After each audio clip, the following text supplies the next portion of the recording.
নমস্কার বন্ধুরা, গল্পের বই ইউটিউব চ্যানেলে ধন্যবাদ আপনাদের সবাইকে যে আমাদের চ্যানেলের গল্পগুলো শোনার জন্য, যে এত কম সময়ের মধ্যেও আমরা এতজন শ্রোতার কাছে পৌঁছে যেতে পেরেছি, তার জন্য আপনাদের অসংখ্য ধন্যবাদ। একটা রিকোয়েস্ট করব আপনাদের যে প্লিজ চ্যানেলটি সবার আগে সাবস্ক্রাইব করুন, কারণ আপনাদের সাবস্ক্রাইব ছাড়া তো আমরা আগে এগোতে পারছি না। একটি দুঃখের ঘটনা যে বাংলাদেশে এই মুহূর্তে যে উত্তাল পরিস্থিতি চলছে তা সত্যি খুবই দুঃখজনক।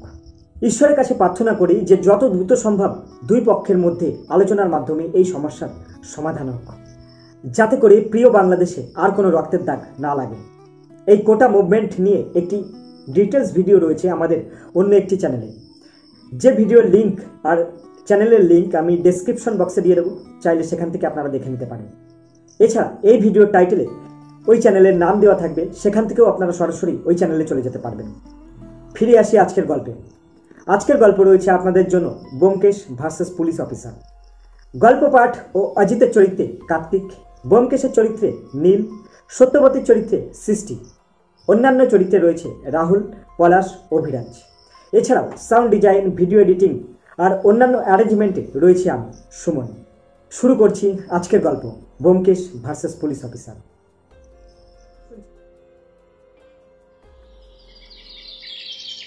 আজকে সকালে ঘুমটা ভেঙে গিয়েছিল। এবার কেন ভেঙে গিয়েছিল সেটা মনে নেই, তবে চেয়ার ছেড়ে উঠে ব্যোমকেশের ঘরের দরজার সামনে যেতে বুঝলাম ব্যোমকেশ উঠে পড়েছে, কারণ সে ব্যালকনিতে দাঁড়িয়ে বাইরের দিকে তাকিয়েছিল। বোধহয় আমার পায়ের শব্দ পেয়েই বলল, সুপ্রভাত অজিত, আজ এত তাড়াতাড়ি উঠে পড়লে? ঘুমটা ভেঙে গেল বুঝলে। কেন ভেঙে গেল সেটা বুঝতে পারলাম না। তবে তোমার খবর কি? দাসবাবু টেলিফোন করেছিলেন এই ভোর রাতের দিকে। একটা কেস তাড়াতে এসেছে, একটা খুন আর একটা মেয়ের আশঙ্কাজনক অবস্থা। এই সব মিলিয়ে তিনি একটু চিন্তিত হয়ে রয়েছেন। আশা করছি উনি ওই ঘন্টাখানেকের মধ্যেই এসে পড়বেন।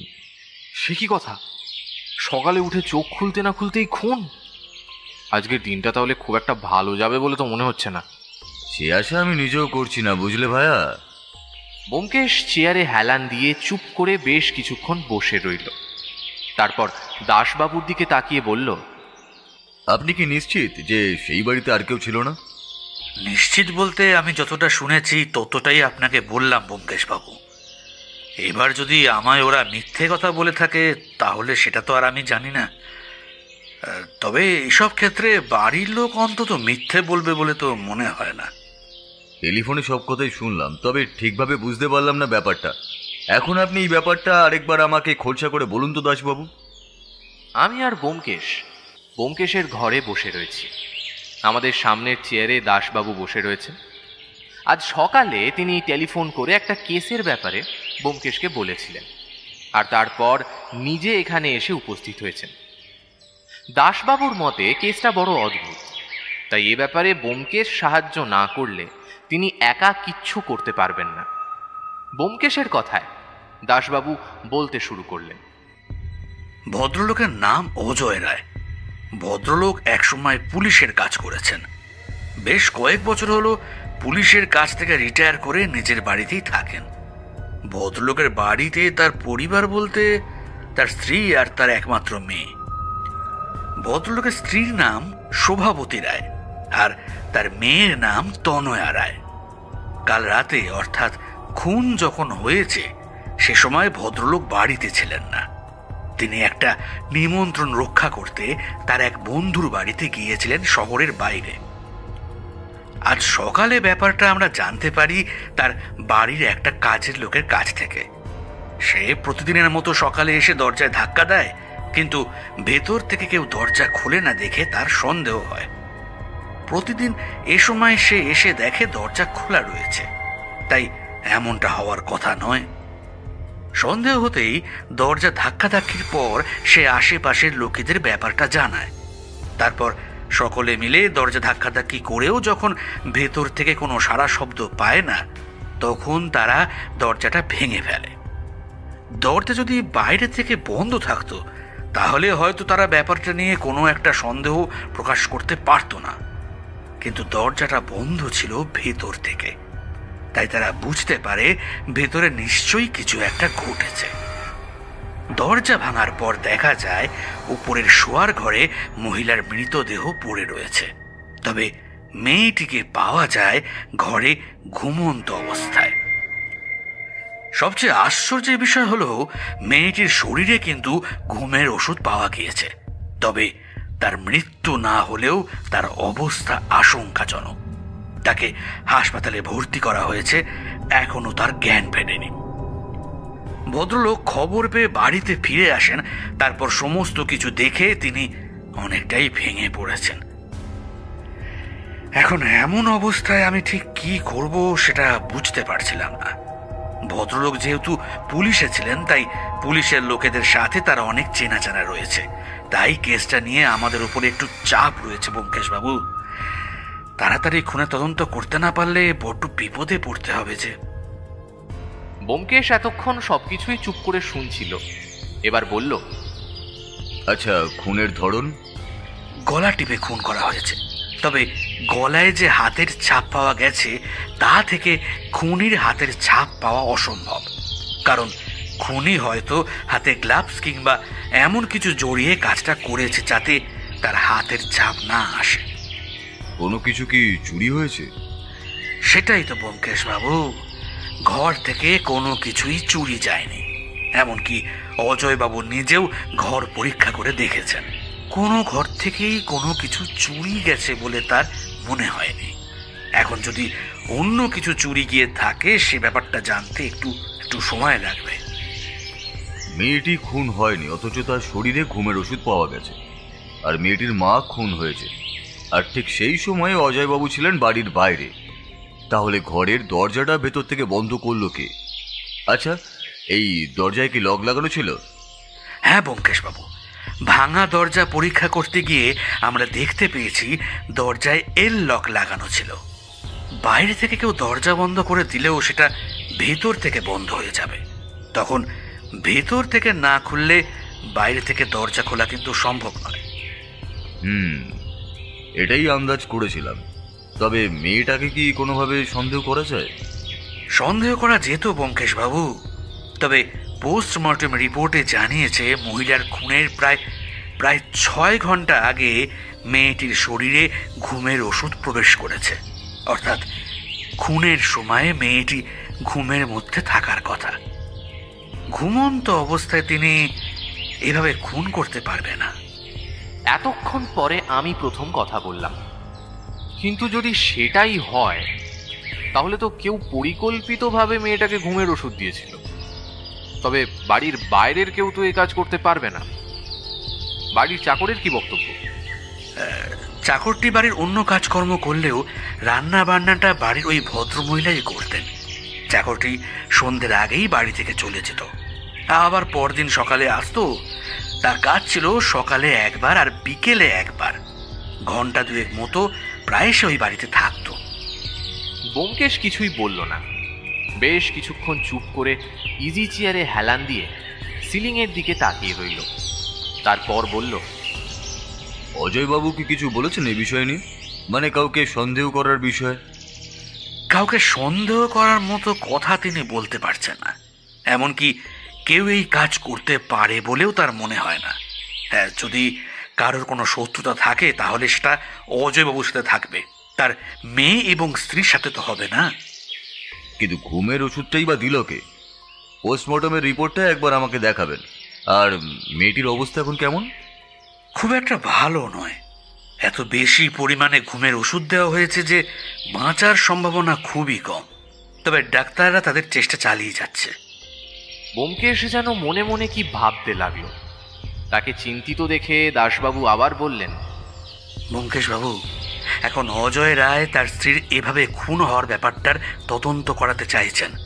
তিনি চাইছেন খুনিকে শাস্তি দিতে, আর তার মেয়ের যদি কিছু একটা হয়ে যায় তাহলে তো একসাথে দুজনে মারা যাবে ব্যোমকেশ বাবু। আমি প্রথমে অজয়বাবুর সাথে একবার কথা বলবো, আর মৃতদেহ তো এখন আর দেখা সম্ভব নয়। আচ্ছা দাসবাবু, চলুন একবার অজয়বাবুর বাড়িতে যাওয়া যাক। আচ্ছা, তাকে কি এখন বাড়িতে পাওয়া যাবে? আশা করছি এই সময় তাকে বাড়িতে পাওয়া যাবে না, তিনি বোধহয় হাসপাতালে রয়েছেন। আগেই তো বলেছি তার মেয়ের অবস্থা খুব একটা ভালো নয়। একটা কাজ করা যাক, আমরা আগে হাসপাতালে যাই, সেখানে অজয়বাবুর সাথে আপনি কথাবার্তা বলে নিয়ে তারপর যদি মনে হয় তার বাড়িতে একবার। এই অজিত, তুমি একটা কাজ করো, তোমার পোশাকটা বদলে নাও, আর বাকিটা রাস্তায় বেরিয়ে ভেবে নেওয়া যাবে। ব্যোমকেশ পোশাক বদলে নিতেই আমরা তিনজন বাড়ি থেকে বেরিয়ে পড়লাম। আজ দাসবাবু পুলিশের গাড়িতে আসেন, তার বদলে ভাড়ার গাড়িতে এসেছিলেন। আমরাও তাই ভাড়ার গাড়িতে করেই দাসবাবুর সাথে গিয়ে পৌঁছলাম হাসপাতালে, যেখানে অজয় রায় বর্তমানে রয়েছেন। তবে পথে একবার ব্যোমকেশ একটা প্রশ্ন করেছিল। আচ্ছা দাসবাবু, ওই রাতে কি অজয়বাবুর বাড়ির আশেপাশে কেউ কোনো শব্দ শুনতে পেয়েছিল? মানে ওই বাড়িতে বাইরে থেকে কেউ ঢুকেছিল, এমন কি কোনো ঘটনা কেউ দেখেছে? আশেপাশের কয়েকজনের সাথে আমি কথাবার্তা বলেছি ব্যোমকেশবাবু, তারা কিন্তু কেউ তেমন কিছু বলতে পারেনি। কাজের লোকটি যখন বাড়ি থেকে ফিরে গেছে তখন তখন দুজনেই বাড়িতে ছিল, আর ততক্ষণে অজয়বাবু বাড়ি থেকে বেরিয়ে পড়েছেন নিমন্ত্রণ রক্ষা করার জন্য, আর তার সেই রাতে ফেরার কথাও ছিল না। তার মানে খুনি কোনোভাবে জানতো সেদিন বাড়িতে দুজন মহিলা থাকবে আর অন্য কেউ থাকবে না। তার মানে খুনি পরিচিতদের মধ্যেই কেউ হতে পারে। শেষের কথাটা ব্যোমকেশ বোধহয় নিজের মনে মনে বলার চেষ্টা করেছিল, কারণ সে তখন বাইরের দিকে তাকিয়ে কথাগুলো চাপা স্বরে বলছে। আমি বা দাসবাবু কেউ আর কোনো প্রশ্ন করলাম না। আমরা অপেক্ষা করছিলাম হাসপাতালে পৌঁছানোর জন্য। হাসপাতালে পৌঁছে কিন্তু অজয় রায়কে পাওয়া গেল না। দাসবাবু ডাক্তারদের সাথে কথাবার্তা বলে জানতে পারলেন অজয় রায় খানিকক্ষণ আগে কোনো একটা কাজে বেরিয়ে গেছে। ব্যোমকেশ সেই কথা শুনে মেয়েটিকে একবার দেখার কথা বলল। আমরা দেখলাম মেয়েটিকে হাসপাতালে এমার্জেন্সি রুমে শুইয়ে রাখা হয়েছে। তার অবস্থা যে ভালো নয় সেটা দেখেই বোঝা যাচ্ছে। তার মুখে অক্সিজেন মাস্ক লাগানো। দাসবাবু একজন ডাক্তারের সাথে বেশ কিছুক্ষণ কথা বলার চেষ্টা করছিলেন, কিন্তু একটু পরেই তার সুযোগ হয়ে গেল। তবে ডাক্তারবাবু দুটো কথা বলে চলে গেলেন। তারপর দাসবাবু আমাদের কাছে এসে বললেন, ডাক্তার বলছে অবস্থা সুবিধার নয়, বোধহয় মেয়েটিকে বাঁচানো যাবে না। তার মাথার সমস্ত কোষ নাকি ঘুমের ওষুধের জন্য অত্যন্ত ক্ষতিগ্রস্ত হয়েছে। এই অবস্থায় তাকে বাঁচিয়ে তুলতে পারলেও তার মাথার কোনো রকম সমস্যা দেখা দিতে পারে। ব্যোমকেশ কিছুই বলল না। বাইরের একটা চেয়ারের কাছে বসে চুপ করে সবকিছু শুনল। তারপর বলল, আচ্ছা, অজয়বাবু কোথায় গেলেন সেই ব্যাপারটা যদি আপনি... আমার মনে হয় বাড়িতেই ফিরে গেছে। আসলে একটানা এখানে রয়েছেন তো উনি। আমি কি একবার বাড়িতে খোঁজ নেওয়ার কথা বলে দেব? অজিত, আমার কেন জানি না মনে হচ্ছে অজয়বাবুকে বাড়িতে পাওয়া যাবে না। হঠাৎ এ কথা বলছো কেন? তিনি এই সময় বাড়িতে না গিয়ে কোথায় যাবেন? ঠিক এই মুহূর্তে তার যেখানে থাকার কথা তিনি বোধহয় সেখানেই গেছেন। আমাদের তার বাড়িতে গিয়ে আর কোনো লাভ হবে না, তার চেয়ে বরং আমরা এখানেই অপেক্ষা করি। দাসবাবু আর আমি ওর মুখ চাওয়াচাই করলাম। তারপর দাসবাবু বললেন, ঠিক আছে ব্যোমকেশবাবু, আমি একজনকে অজয়বাবুর বাড়িতে পাঠিয়ে দিচ্ছি। সে না হয় দেখে আসুক তিনি বাড়িতে ফিরে গেছেন নাকি, তাহলেই তো হবে। আমরা সেই মেয়েটার অপারেশন রুম, মানে যেখানে তাকে রাখা হয়েছিল, সেখান থেকে সরে অন্য একটা জায়গায়, হাসপাতালে যেখানে সবার বসার জায়গা, সেখানে বসলাম।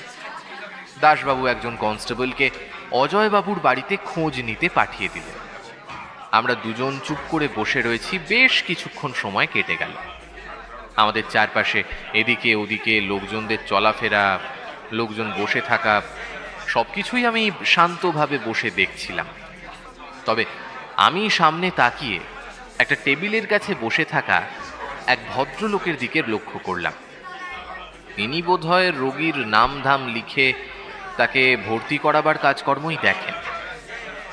হাসপাতালে এলে কেমন একটা অদ্ভুত অনুভূতি হয়। চারপাশে রোগী, সবার কোনো না কোনো সমস্যা রয়েছে। তবে আজ নেহাত বাধ্য হয়ে আমাদের এখানে আসতে হয়েছে। এদিক ওদিক তাকিয়ে দেখছি, এমন সময় ব্যোমকেশ চেয়ার ছেড়ে উঠে দাঁড়ালো। তারপর বলল, অজিত, তুমি একটু বসো, আমি এক্ষুনি আসছি। কথাটা বলে ব্যোমকেশ হাসপাতালের অন্য দিকটায় চলে গেল। যদিও লোকজন রয়েছে সেদিকে, বোধহয় ওই দিকেই রোগীদের থাকার জন্য বেড দেওয়া। আমি বসেই ছিলাম। দাসবাবু বাইরের দিকে বেরিয়ে গেছিলেন। একটু পরে দাসবাবুই প্রথমে ফিরে এলেন। তারপর বললেন, কি ব্যোমকেশবাবু, কোথায় গেলেন? অজয়বাবুর বাড়িতে লোক পাঠানো হয়েছিল, সে এসে জানালো যে অজয়বাবু বাড়িতে নেই। এমনকি তার বাড়ির দরজাও বাইরে থেকে বন্ধ। তার মানে অজয়বাবু বাড়িতে ফিরে যাননি। কিন্তু ব্যোমকেশবাবু কোথায় গেলেন? জানি না, এই তো আমায় বসতে বলে কোথায় একটা গেল। বলতে বলতেই দেখলাম ব্যোমকেশ সামনের দিক থেকে আমাদের দিকেই আসছে। ব্যোমকেশ গিয়েছিল আমাদের ডান দিক দিয়ে, তবে ফিরে এলো আমাদের সামনের দিক দিয়ে। তবে সেসব কথা তখন মাথায় রইল না। আমি বললাম, তোমার কথাই ঠিক ব্যোমকেশ, অজয়বাবু বাড়িতে নেই, তিনি বোধহয় অন্য কোথাও গেছে। আচ্ছা, তাই নাকি? ব্যাপারটা তো নেহাত আমি এমনিই বলেছিলাম। তাহলে কি? ব্যোমকেশ ভাবতে ভাবতেই আমার পাশের চেয়ারে ধপ করে বসে পড়ল। দাসবাবু আমাদের পাশে এসে বসলেন, কিন্তু ব্যোমকেশের মুখ থেকে একটাও কথা বেরোলো না। আমি কেমন অধৈর্য হয়ে পড়েছিলাম। ব্যোমকেশ কি ভেবে চলেছে সেটাই বুঝতে পারছিলাম না। এদিকে দাসবাবুও বোধহয় অধৈর্য হয়ে পড়ে থাকতে না পেরে বললেন, আচ্ছা ব্যোমকেশবাবু, আপনি কি করে জানলেন এই সময় অজয়বাবুকে বাড়িতে পাওয়া যাবে না? হ্যাঁ, কি বললেন দাসবাবু? আমি বলছি, আপনি কি করে জানলেন যে অজয়বাবুকে এখন বাড়িতে পাওয়া যাবে না? না, তেমন কিছু না, ওটাই এমনিই বলেছিলাম। তবে এখন কেমন যেন একটা সন্দেহ হচ্ছে। মনে হচ্ছে অজয়বাবু বিপদে রয়েছে। ব্যোমকেশের শেষ কথাটায় আমিও কেমন চমকে উঠলাম। তাহলে ব্যোমকেশ কি সন্দেহ করছে? যার হাতে শোভাবতী দেবী অর্থাৎ অজয়বাবুর স্ত্রী মারা গেছে, তার কাছ থেকেই কি অজয়বাবুর কোনো বিপদ রয়েছে? তবে এত কিছুর মধ্যে একটা ব্যাপার কিন্তু আমি কিছুতেই বুঝতে পারছিলাম না। অজয়বাবুর মেয়েটাকে ঘুমের ওষুধ খাওয়ালো কে? সে কি নিজেই ঘুমের ওষুধ খেয়েছে? কারণ তাকে দেখে খুব একটা ছোট বলে মনে হয় না, বয়স মোটামুটি 16-17 হবে। কিন্তু ওই একটা খটকা আমার মনের মধ্যে বয়ে যাচ্ছিল বারবার। ব্যোমকেশ এবার যেন মুখ বন্ধ করে রইল, কোনো কথাই আর বলল না। তারপর এক সময় উঠতে উঠতে বলল, দাসবাবু, এই মেয়েটির কেবিনের বাইরে দুজন কনস্টেবলকে রেখে যান। খুব প্রয়োজন না হলে তারা যেন কাউকেই ভিতরে ঢুকতে না দেয়। মেয়েটিরও বিপদ থাকতে পারে। দেখো ব্যোমকেশ, মেয়েটার যা অবস্থা তাতে কথাটা শুনতে খারাপ লাগলেও বোধহয় আর বাঁচবে না। কিন্তু তবুও তুমি তার একটা বিপদের আশঙ্কা করছো কি করে? অজিত, এখন সবকিছু বুঝিয়ে বলার মতন সময় নেই। এক্ষুনি আমাদের এখান থেকে বেরোতে হবে, না হলে অজয়বাবুর বিপদ রয়েছে। ব্যোমকেশ যে কেন বারবার ওই একটাই কথা বলছিল তার কোনো কারণ কিন্তু আমি বুঝতে পারছিলাম না। আর আমার মনে হয় দাসবাবুও ঠিক বুঝতে পারছিলেন না। তবে কেসটা নিয়ে ব্যোমকেশ কিছু একটা ভাবছে গভীরভাবে, সেটা আমরা ধারণা করতে পারছিলাম। তাও ব্যোমকেশের কথায় আমরা তাড়াতাড়ি হাসপাতাল থেকে বাইরে বেরিয়ে থমকে দাঁড়ালাম। এখান থেকে এখন যে আমাদের ঠিক কোথায় যেতে হবে তা জানা নেই। দাসবাবু বললেন, এখন তাহলে আমাদের ঠিক কোথায় যাওয়া দরকার বলে আপনি মনে করছেন ব্যোমকেশবাবু? ব্যোমকেশ দাসবাবুর কথার কোনো উত্তর দিল না। তার বদলে সামনের রাস্তার দিকে তাকিয়ে কি যেন ভাবতে লাগলো বেশ কিছুক্ষণ। তারপর হঠাৎ প্রসঙ্গ বদলে নিয়ে বলল, অজয়বাবুর বাড়ির দরজায় তালা দেওয়া রয়েছে বলেন, তবে দরজা কি সত্যি বাইরে থেকে বন্ধ? তার মানে আপনি কি বলতে চাইছেন? একটা ব্যাপার, অজয়বাবুর মেয়েটিকে ঘুমের ওষুধ দিল কে, সে ব্যাপারে কোনো ধারণা হয়েছে আপনার? ব্যোমকেশ, তুমি একবার বলছো অজয়বাবুর বিপদ রয়েছে, তার উপর আবার মেয়েটাকে কে ঘুমের ওষুধ দিল সেই ব্যাপারটা নিয়ে পড়েছো। আসলে তুমি বলতে কি চাইছো বলো তো? একটা সন্দেহ অজিত, একটা ছোট্ট সন্দেহ, সেটার জন্যই ব্যাপারটা অনুমান করতে পারছি না। অজয়বাবু বাড়িতে নেই সে ব্যাপারটা তো নিশ্চিন্ত, কিন্তু তিনি কোথায় আছেন সেটাই বোঝার চেষ্টা করছি। ব্যোমকেশকে মাঝে মাঝে আমি এমন সব কথাবার্তা বলতে দেখেছি যার সেই মুহূর্তে কোনো মানে খুঁজে পাওয়া না গেলেও পরে বোঝা যায় সেই কথাটা আসলে কতটা অর্থপূর্ণ। তাই ব্যোমকেশের ওপর এখনো আমি আস্থা রেখে চলেছিলাম। দাসবাবু বোধহয় আমার মতোই ভেবে চলেছিলেন। তাই ব্যোমকেশের সাথে আমরা প্রায় মিনিট 10 হাসপাতালের সামনে দাঁড়িয়ে থাকার পরে ব্যোমকেশ যখন বলল, না অজিত, মনে হচ্ছে আজ তেমন কিছুই হবে না, কিন্তু একটা খটকা থেকে যাচ্ছে, সেটা বরং থাক। আচ্ছা, অজয়বাবুকে তার স্ত্রী মারা যাওয়ার খবরটা কে দিয়েছিল? তাকে টেলিফোনটা তার কাজের লোক বাড়ি থেকেই করেছিল। অজয়বাবুকে টেলিফোনে ঠিক কি কি কথা বলা হয়েছিল সেটা কি আপনি বলতে পারবেন? সেই বিষয়টাই তো আমি কিছুই বলতে পারবো না। ব্যোমকেশবাবু, আপনি যদি একবার কাজের লোকটির সাথে কথা বলে নেন, আমার কাছে তার ঠিকানাটা রয়েছে। আসলে থানায় একবার গেলে তার ঠিকানাটা বার করে আমরা তার বাড়িতে যেতে পারি, যদি আপনি চান তাহলে। অবশ্যই আমাদের যেতে হবে দাসবাবু। একটা কথা আমার জানা খুবই দরকার, আর সেই কথাটার উপরে বোধহয় গোটা কেসটা এই মুহূর্তে নির্ভর করে আছে। তুমি কি বুঝতে পেরেছো খুনিকে? এখনো পর্যন্ত নয়, তবে একটা ধারণা আমি করতে পারছি। তবে সেই ধারণাটা যদি সত্যি হয় তাহলে কেসটা বড্ডই জটিল। সঠিক খুনিকে ধরতে পারলেও তার অপরাধ প্রমাণ করা যাবে না। এই কথাটা শুনে দাসবাবু বোধহয় সামান্য মিয়ে পড়েছিলেন। তবু আমরা থানার দিকে রওনা হলাম, কারণ ব্যোমকেশ যখন কেসটা নিয়ে এতটা ভাবতে শুরু করেছে তার মানে নিশ্চয়ই কিছু না কিছু সে খুঁজে পেয়েছে। আর সেই কিছু একটা আমাদেরকে এই কেসে তদন্তের ক্ষেত্রে কতটা এগিয়ে নিয়ে যাবে সেটা আমি তখনও ভাবতে পারিনি। থানা থেকে সেই কাজের লোকটার ঠিকানা জোগাড় করে আমরা যখন তার বাড়িতে গিয়ে পৌঁছলাম তখন প্রায় বিকেল হয়ে এসেছে।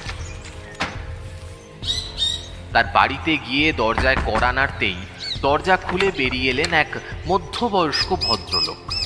তারপর দাসবাবুকে দেখেই বললেন, এ কি স্যার, আপনি আমার বাড়িতে কোনো কিছু জানতে পেরেছেন? না, এখনো তেমন কিছুই জানা যায়নি, তবে কেসটা নিয়ে তদন্ত আমরা করে চলেছি সেই ব্যাপারে। ব্যোমকেশবাবুকে তোমার কাছে নিয়ে এলাম, উনি তোমায় কিছু প্রশ্ন করবেন। কিন্তু আমি তো সব কিছু আপনাকে আগেই বলেছি স্যার। তুমি সব কিছু বলেছো সেটা আমি জানি, তবে আমার কয়েকটা কথা জানা রয়েছে। তুমি সকালে যখন ওই বাড়িতে গিয়েছিলে তখন ঠিক কি ঘটেছিল? প্রতিদিন সকালে আমি বাবুর বাড়িতে যাই। ওই সকালে ঘন্টা দুয়েক বাসনপত্র ধোয়া, ঘর মোছা, ঝাঁট দেওয়া, জামা কাপড় কাচা, এইসব কাজকর্ম করে দিয়ে চলে আসি। আবার বিকেলে গিয়ে আবার ঘন্টা দুয়েক কিংবা ঘন্টা তিনেক কাজ করে সন্ধ্যার আগে চলে আসি। রান্না দিদিমণি নিজের হাতেই করে নেন। কাল সকালে যখন গেলুম তখন দরজায় ধাক্কা দিতে দিতে দরজা ভেতর থেকে কেউ খুললো না। বেশ খানিকক্ষণ দরজা ধাক্কা দেওয়ার পর আমার কেমন যেন সন্দেহ হলো। আমি তখন পাশের বাড়িতে গিয়ে লোকজন ডেকে আনলাম। এইখানে ব্যোমকেশ গণপতিকে থামালো। তারপর বলল, প্রতিদিন তুমি যখন সকালে যাও তখন কি দরজা বন্ধই থাকে? তুমি দরজা ধাক্কা দাও, তারপর ভেতর থেকে কেউ দরজা খোলে, তাই তো? প্রতিদিন তেমনটা হয় না। দরজা মাঝে মাঝে খোলা থাকে, মাঝে মাঝে আবার বন্ধও থাকে। আমি দরজা ঠেলেই ভেতরে ঢুকে যেতে পারি, কিন্তু সেদিন দরজা ভিতর থেকে বন্ধ ছিল।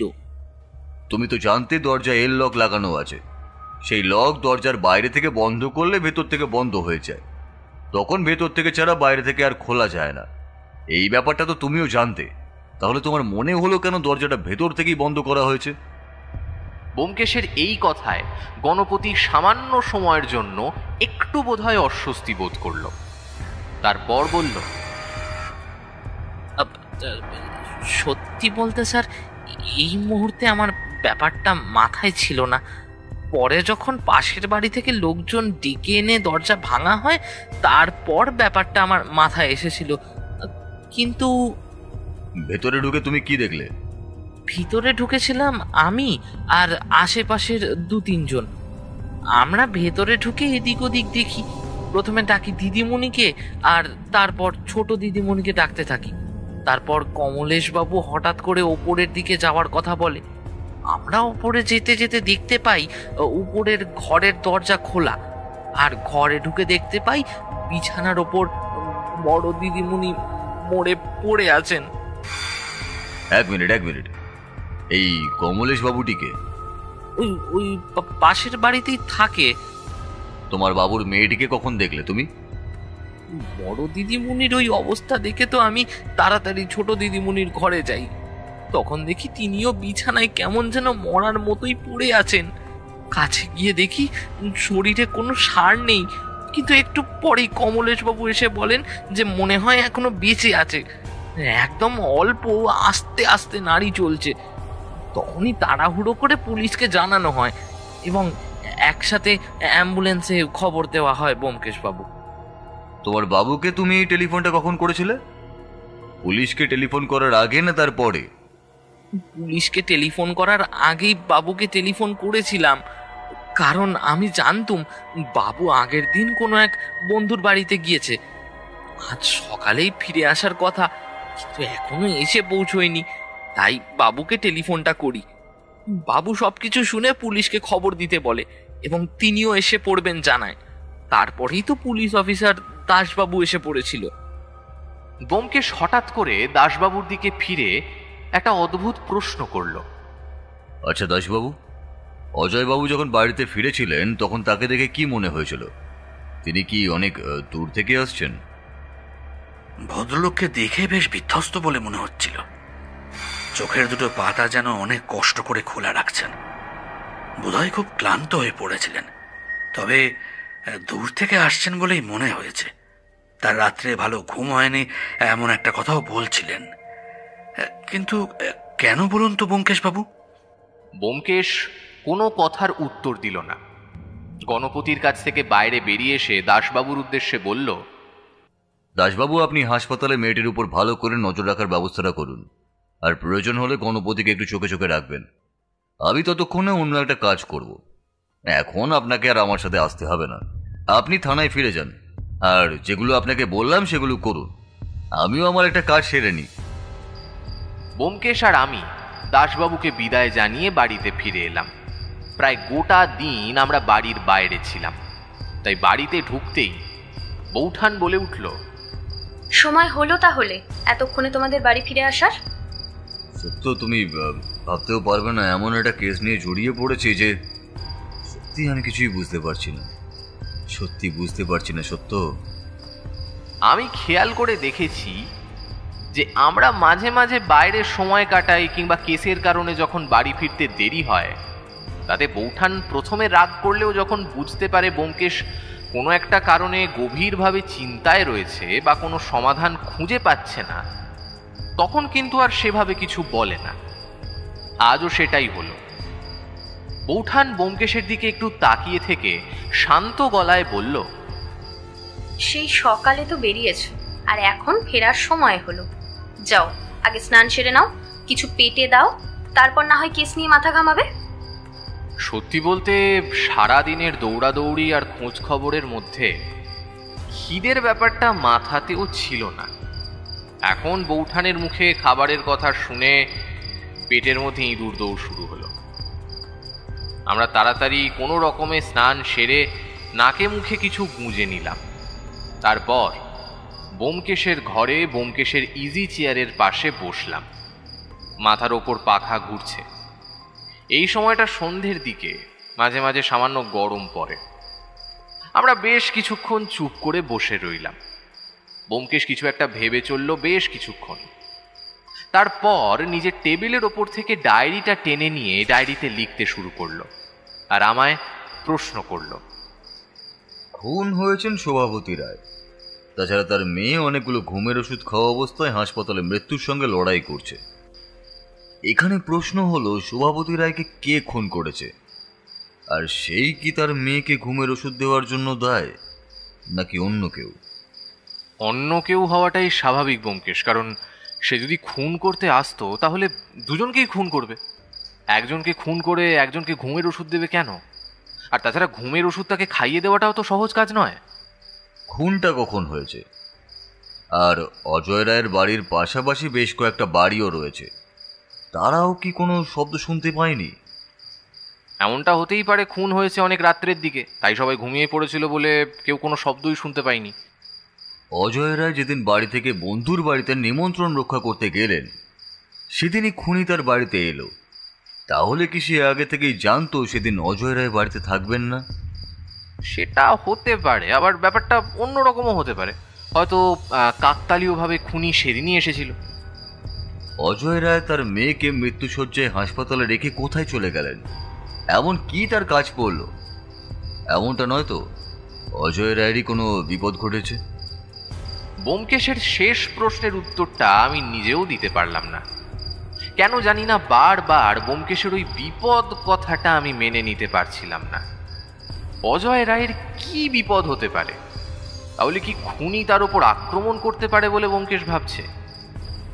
অনেক কিছুই মনের মধ্যে জমা হচ্ছিল, তবে সেই সমস্ত কিছু বাদ দিয়ে ব্যোমকেশকে প্রশ্ন করলাম, আচ্ছা, অজয় রায়ের বাড়ির চাকরটাকে তুমি ওভাবে জেরা করতে গেলে কেন? তোমার কি মনে হয়েছে তার জবাবদিহির মধ্যে কোনো অসঙ্গতি রয়েছে? গোটা ব্যাপারটার মধ্যেই একটা অসঙ্গতি রয়েছে অজিত, কিন্তু কোথা থেকে যে অসঙ্গতিটা শুরু হচ্ছে সেটাই কেন জানি না আমি ধরতে পারছি না। আর সেটাই যদি ধরতে পারি তাহলে গোটা কেসটাই সহজ হয়ে যাবে। আমার কিন্তু একটা কথা মনে হচ্ছে ব্যোমকেশ, গোটা কেসে আমরা কিন্তু একটা জিনিস লক্ষ্য করছিলাম, সেটা হচ্ছে মোটিভ। মোটিভের কথাই যদি তুমি বলো তাহলে কিন্তু একটা বড় ফাঁক আমাদের এই কেসে থেকেই যাবে। মেয়েটিকে ঘুমের ওষুধ খাওয়ানোর পেছনে কি মোটিভ আছে বলে তোমার মনে হয়, বলো দেখি? আমাদের কথাবার্তার ফাঁকে বৌঠান আমাদের ঘরে এসে ঢুকলো। তারপর বলল, এই তোমরা যে কেসটার কথা বলছিলে না, সেটা আমায় একবার বলো না। কোন কেস? ওই যে দাসবাবু সকালে এলেন, সেই ব্যাপারে বলছি। হ্যাঁ বৌঠান, এক ভদ্রমহিলা খুন হয়েছেন আর তার মেয়েকে ঘুমের ওষুধ খাওয়ানো হয়েছে। মেয়েটা এখন হাসপাতালে ভর্তি আছে, তবে এই সময় সে বাড়ির কর্তা অজয় রায় নিরুদ্দেশ, তাই কেসটা জটিল হয়ে গেছে। সে কি, একটা বাচ্চা মেয়েকে ঘুমের ওষুধ খাইয়ে দেওয়া হয়েছে? কিন্তু এমনটা কেন করলো, বা কে করলো? সেটা যদি সত্যি জানতে পারতাম সত্য, তাহলে কি এখানে বসে থাকতাম? সেটাই তো আমরা জানার চেষ্টা করছি। গোটা ব্যাপারটা আমায় খুলে না বললে আমি তো কিছুই বুঝতে পারবো না। তোমরা নিজেরা যখন কিছু বার করতে পারছো না, তাহলে আমায় একবার বলো, আমি যদি কিছু সাহায্য করতে পারি তোমাদের। বৌঠানের কথায় আমি একবার ব্যোমকেশের দিকে তাকালাম। ব্যোমকেশ চোখের ইশারায় আমাকে সম্মতি জানাতে আমি গোটা ব্যাপারটা বৌঠানকে খুলে বললাম। শুনতে শুনতে বৌঠান মাঝে মাঝে অবাক হচ্ছে, তবে আমার বলা শেষ হতেই বৌঠান বলল, আমার কিন্তু মনে হচ্ছে মেয়েটাকে মারার চেষ্টা করা হয়নি, তাকে ঘুমের ওষুধ দেওয়া হয়েছিল কোনো একটা কারণে, যাতে সে ঘুমিয়ে থাকে আর সেই সুযোগে ওই ভদ্রমহিলাকে খুন করা হয়। অন্তত অন্তত আমার তো এটাই মনে হচ্ছে। বৌঠানের কথাটা শুনে ব্যোমকেশ কেমন যেন চমকে উঠল। ইজি চেয়ারে সোজা হয়ে উঠে বসল। তারপর হঠাৎ করে টেলিফোনের কাছে গিয়ে বোধহয় দাসবাবুকে টেলিফোন করলো। সব কাজ সেরে আবার ইজি চেয়ারে চোখ বন্ধ করে রইল, যেন কিছুই হয়নি। আমি বুঝতে পারলাম ব্যোমকেশ আর এখন কিছুই বলবে না। আমি যখন দরজা দিয়ে বাইরে বেরোচ্ছি, তখনও বৌঠান ব্যোমকেশের সামনে চেয়ারে বসে রয়েছে। তারপর প্রায় সপ্তাহ খানেক কেটে গেল। এর মাঝে ব্যোমকেশ কোথায় যে মাঝে মাঝে বেরিয়ে গেল আমি তা জানতেও পারলাম না, কারণ আমি তখন নিজের মতো ব্যস্ত ছিলাম। আমার নতুন বইয়ের দোকানের ব্যাপারে বেশ কিছু কাজকর্ম আমায় করতে হয়েছিল, তাই আমায় মাঝে মাঝে বেরিয়ে পড়তে হচ্ছিল। সত্যি বলতে একমাত্র রাতের দিকে ব্যোমকেশের সাথে আমার ভালোভাবে দেখা হতো, তবে তখন ব্যোমকেশ এসব আমায় বলতো না। ধীরে ধীরে ব্যাপারটা এমন হলো যে আমি সমস্ত কিছু ভুলে গেলাম। এরপর একদিন বইয়ের দোকানের কাজটা মাঝামাঝি সমাপ্ত হয়েছে। আমি দিন দুয়েক বাড়িতেই ছিলাম। একদিন দুপুরে ব্যোমকেশের ঘরে বসে খবরের কাগজের পাতা উল্টাচ্ছি, এমন সময় দাসবাবুর টেলিফোন এলো।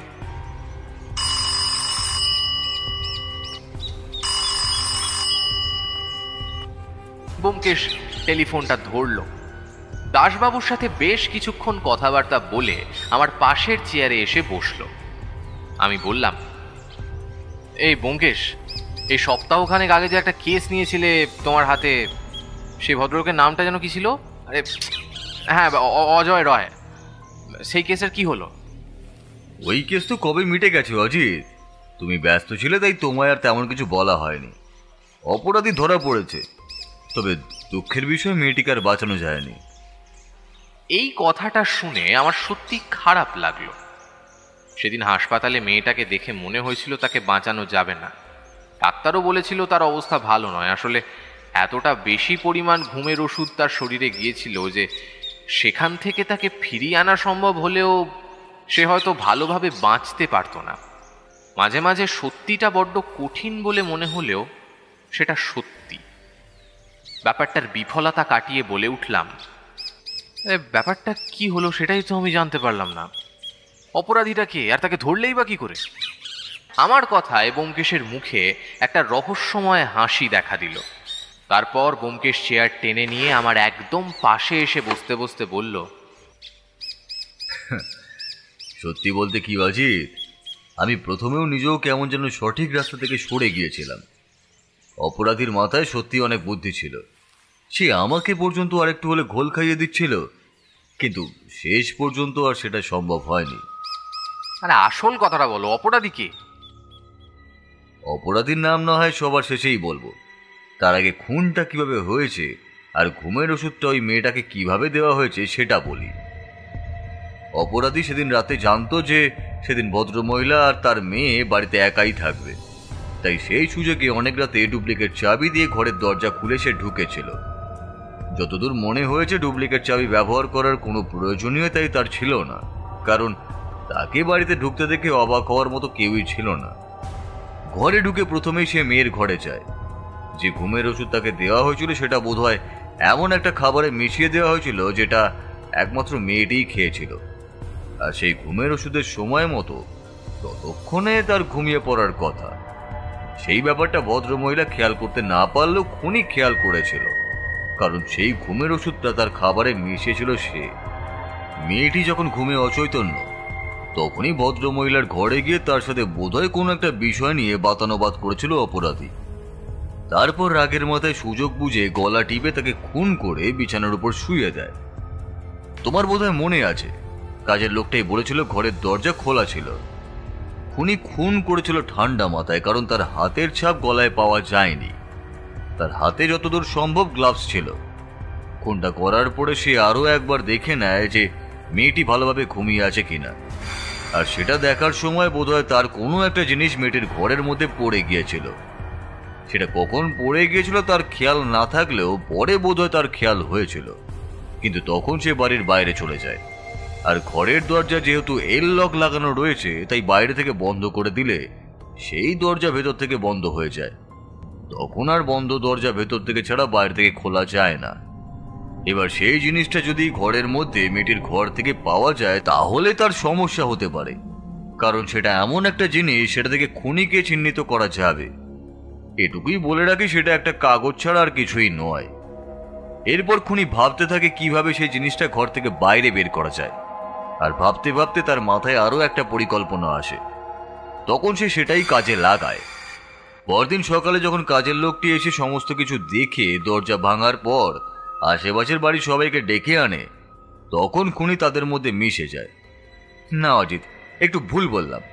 তখন খুনির লোক তাদের সাথে মিশে যায়। তারপর ভাঙা দরজা দিয়ে ভেতরে ঢুকে প্রথমে ভদ্রমহিলার ঘরে গিয়ে তার মৃতদেহ আবিষ্কার করে, এবং তারপর সবাই যখন মৃতদেহ নিয়ে ব্যস্ত তখন মেয়েটির ঘরে গিয়ে সেই জিনিসটা পুড়িয়ে দেয়। এরপরে আর খুনির কোনো চিন্তাই রইল না। এরপরে খুনি নিশ্চিন্ত মনে বাড়ি ফিরে আসতে পারে। ততক্ষণে পুলিশের কাছে ব্যাপারটা চলে গেছে, কিন্তু খুনি ভয় পেতে থাকে যদি মেয়েটি বেঁচে যায় আর খুনের ব্যাপারে কিছু জানিয়ে দেয় তখন সে বিপদে পড়বে। তাই মেয়েটির অবস্থা একটু ভালো হতে দেখেই সে সেখান থেকে পালিয়ে গিয়ে লুকিয়ে থাকে।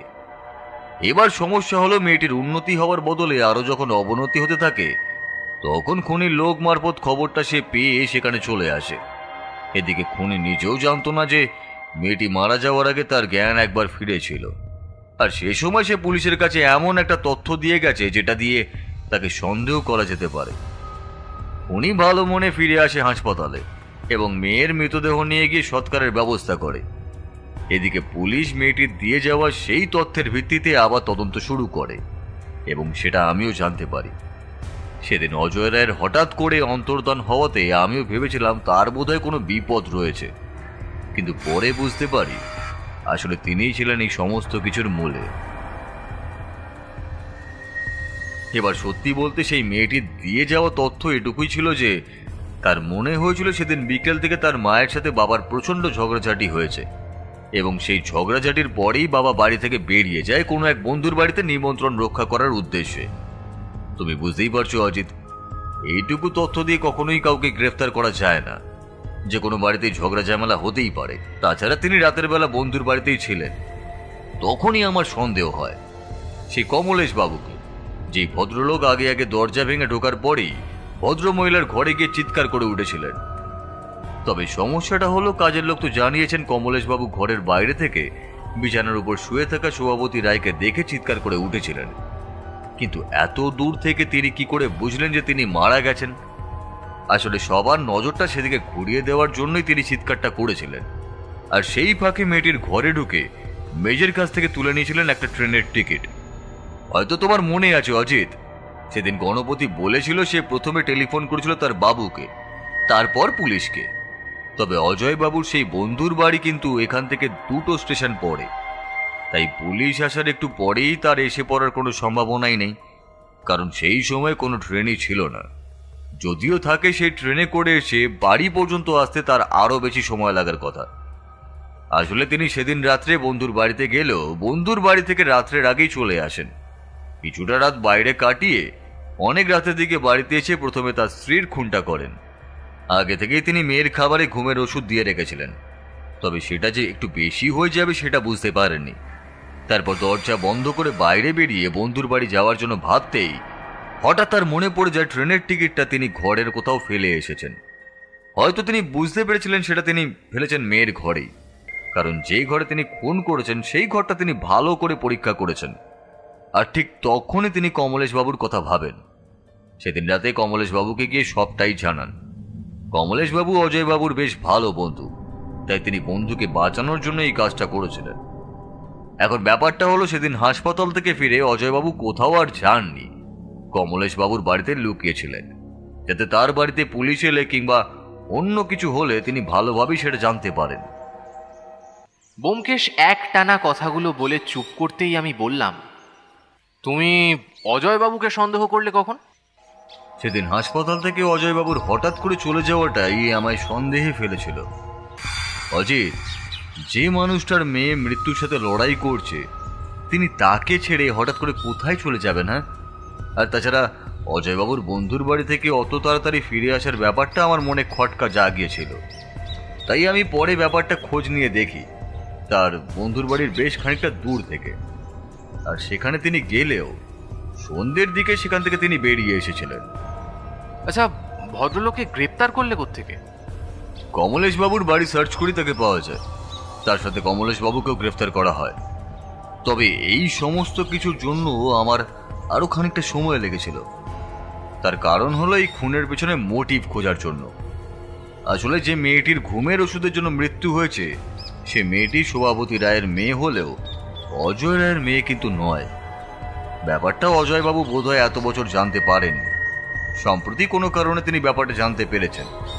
অজয়বাবু যেহেতু পুলিশেই ছিলেন, তাই তার ফাইলপত্র আমি ঘেঁটে দেখেছি, কিন্তু মেডিকেল ফাইলে তার কিছু সমস্যার কথাও লেখা রয়েছে, যার জন্য তার বাবা হওয়ার সমস্যার কথা উল্লেখ করা রয়েছে।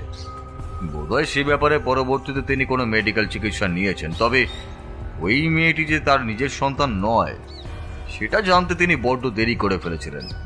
আর তখনই বোধহয় শোভাবতী দেবীকে খুন করার সিদ্ধান্তটা তিনি নেন। মেয়েটিকে ঘুমের ওষুধ দিয়ে ঘুম পাড়িয়ে রাখতে চেয়েছিলেন বটে, তবে মেয়েটির হার্ট দুর্বল ছিল, তাই সামান্য ঘুমের ওষুধেই তার মৃত্যু পর্যন্ত ঘটেছে। ব্যোমকেশের কথা শেষ হতেই বেশ কিছুক্ষণ আমি চুপ করে বসে রইলাম। তারপর বললাম, সবই বুঝলাম ব্যোমকেশ, তবে ওই মেয়েটা, মানে তার আসল বাবা তাহলে কে? শোভাবতী রায়ের মৃত্যুর প্রায় সপ্তাহখানেক আগে একটা খুনের খবর আমাদের চোখে পড়েছিল, মনে আছে? খবরের কাগজে সেখানেও একইভাবে এক ভদ্রলোককে গলা টিপে খুন করা হয়েছে। আমি খোঁজ নিয়ে জেনেছি সেই ভদ্রলোকের সাথে অজয় রায়ের স্ত্রী শোভাবতী রায়ের কোনো একটা সম্পর্ক থাকলেও থাকতে পারে। আর পরপর দুটো খুন সেই সম্ভাবনাটাকে শক্ত করে অজিত। তবে এসব ক্ষেত্রে লাভ কি হলো আমি তা কিছুই বুঝতে পারলাম না। মাঝখান থেকে 3টে খুন, আর অজয়বাবুর আর কিছু না হোক যাবজ্জীবন কারাদণ্ড তো হবেই। কমলেশবাবুর শাস্তি হবে অপরাধীকে সাহায্য করার জন্য। তবে গণপতি লোকটা নির্দোষ। আমি তাকে কিছুটা দোষী ভেবে ফেলেছিলাম, সে এসবের মধ্যে ছিলই না। তা যাকে সব ভালোই ভালোই মিটে গেছে যখন, তা ভাইয়া তোমার বইয়ের দোকানের ব্যাপারটা কত দূর? হ্যাঁ, প্রায় দোকানের কাজটা শেষ হয়ে এসেছে। এবার কিছু বইপত্র তুলে নিয়ে দোকানটা খুলে ফেলবো, তাহলে বেশ ভালোই হবে, বুঝলে? এবার সারাক্ষণ বাড়িতে বসে থাকতেও ভালো লাগে না। তোমার হাতে কোনো কেস থাকলে তোমার সাথে বেরিয়ে তদন্ত করব। তাহলে তো খুব ভালোই হলো। সত্যকে আর আমার জন্য সবসময় তোমার পেছনে পড়ে থাকতে হবে না, কি বলো? হ্যাঁ, সেটা বলেছো, তবে কাজটা প্রায় হয়ে এসেছে। এবার বইপত্রের জন্য তোমায় কিন্তু আমার সাথে একবার বেরোতে হবে। সে কি, বইপত্রের ব্যাপারে তো আমার থেকে ভালো তুমি জানবে। তুমি নিজে যেটা ভালো বোঝো সেটাই করো না। না ব্যোমকেশ, নতুন দোকান, নতুন করে একটা ব্যবসা শুরু করছি, তোমায় ছাড়া একা কিছু করতে পারি না, জানো তো। আরে অত চিন্তা করছো কেন? আমরা দুজন মিলে বরং কাল বেরিয়ে যাব। বেশ, আর নিশ্চিন্তে থাকো তুমি। ব্যোমকেশ আরো কিছু বলল, তার আগে টেলিফোন বাজলো।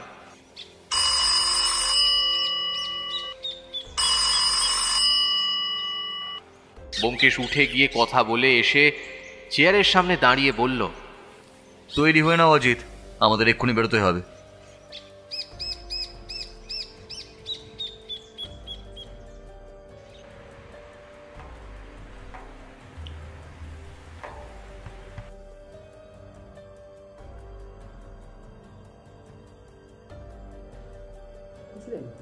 এতক্ষণ শুনছিলেন ব্যোমকেশ ভার্সেস পুলিশ অফিসার।